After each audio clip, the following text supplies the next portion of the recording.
Rosemary Modoni, the Principal Secretary for Public Health and Professional Standards. January marks Cervical Cancer Awareness Month. This month, we are running a campaign to provide a comprehensive information regarding cancer to all women. The key messages revolve around prevention and vaccination, understanding risk factors, and screening for early detection. This initiative will culminate in a week-long sensitization and screening across the country with a national celebration on the 29th of January 2024, and this will be led by our Cabinet Secretary for Health in Taita Taveta County. Cervical cancer stands as the second most common cancer among women in Kenya, leading to the highest number of cancer-related deaths. Annually, approximately 5,250 new cases are diagnosed, resulting in 3,211 deaths, translating to 9 women losing their lives to cervical cancer every single day. In 2019, the government initiated HPV vaccination among young girls aged 10 and above. Despite the slow uptake initially, the program is now gaining momentum. The initial reluctance was attributed to prevalent myths about infertility and potential side effects. However, extensive public education efforts have successfully dispelled these fears, and we are actually leveraging support from the Ministry of Education, working with sub-county directors and school principals. Health facilities have been attached to schools, and each county has a cancer action plan incorporating HPV vaccination. Kenya-MOH County, for instance, stands out with over 85% of girls successfully vaccinated. The ongoing efforts again involve community health care units, PCNs, the primary care networks, and community health promoters to continue this critical work.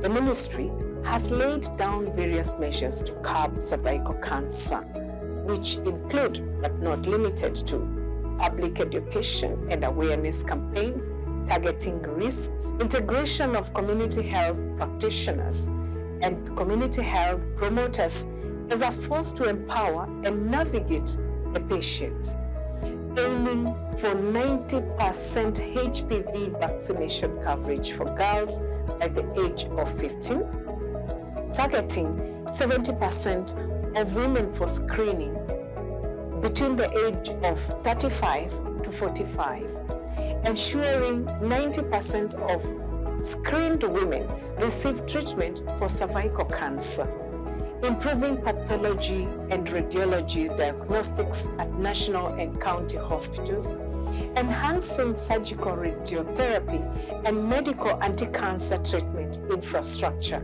and additionally, radiotherapy machines are being installed in various facilities across the country, increasing human resources for health and cancer care with more experts trained locally and internationally, scaling up research efforts towards cancer in Kenya, addressing questions about its causes, the rising burden, and strategies to reduce disabilities, suffering, and deaths as a result of cervical cancer. In conclusion, the government of Kenya remains steadfast in its commitment to combat cervical cancer through a multi-faced approach. The ongoing awareness campaigns, community-based initiatives, and strategic partnerships demonstrate our dedication to educating the public on prevention, vaccination, and early detection.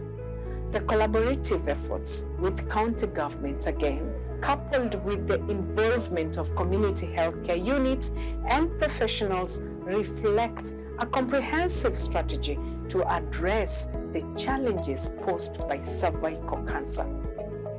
As we mark the culmination of this campaign with a national celebration in Taita Taveta, we reinforce our resolve to achieve the WHO's 90%, 70%, 90% strategy, which means 90% of HPV vaccination, 70% of screening, and 90% of the treatment of cervical cancer strategy, working towards the elimination of cervical cancer by 2030. The strides made in vaccination, cancer screening, improved diagnostics and treatment facilities, increased human resources, and intensified research efforts collectively contribute to our mission of reducing morbidity and mortality associated with cervical cancer in Kenya. And together, through community-based approaches and collaborative partnerships, we strive to create a healthier future for our nation. I'd like to call upon all women in this country to come out in large numbers and encourage them that they will need to go for screening for cervical cancer, as this month is the Cancer Awareness Month. It would be important that you find a health facility near you and get screened, or seek help from a community health promoter who will lead you to the health facility where the service is being offered. Vaccination is the way to go. Screening is the way to go. We can prevent cancer.